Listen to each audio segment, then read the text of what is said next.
In this tutorial, we're going to render out the frame range for the moon animation. I'll first go up to the Arnold tab, and I'll choose Arnold Render View. In the Arnold Render View, I'm going to click on the red triangle to activate the virtual view of the Arnold renderer so that if I wanted to manipulate and set up the shot, I could do so, and I could also preview the frames as they render out sequentially once I go to render sequence. Next thing I want to do is go to the render settings.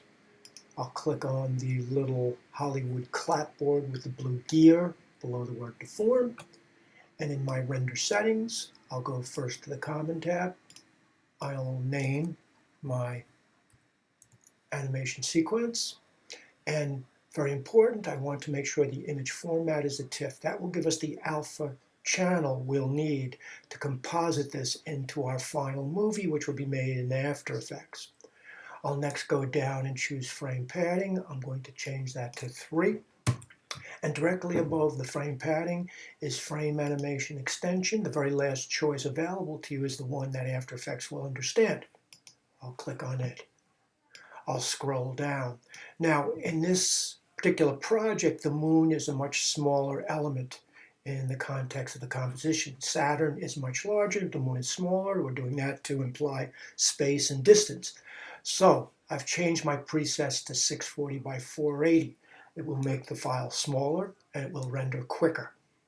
Now once I've done that, I'm going to go back up to the top where it says common, and I'm going to make sure that the render folder in my project.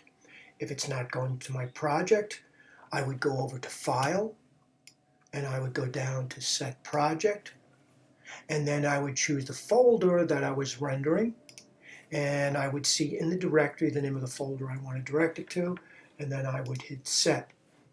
It will probably prompt you to create the default workspace. You have to click on Create Default Workspace in order to generate an image folder and direct your render sequence to it.